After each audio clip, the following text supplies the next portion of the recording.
что такое, я тебя спрашиваю? Пап, иди сюда. Оторвать контейнер не могу. Помоги мне, пожалуйста. Да что там такое?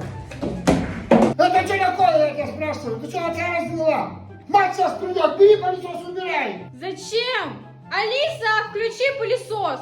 Начинаю влажную уборку. Что, как это? У нас же пылесос от бренда Гарантум с базой самоочистки. А мыть кто это будет? Так там и влажная, и сухая уборка. Он муку, крошки, даже песок соберет. Я даже в школе его включить могу дистанционно. Вон, смотри, как чисто стало. Правда чисто стало, а дай артикул. Артикул в описании. Вот хорошо, пойду любовнице подарю. Какой любовнице, папа?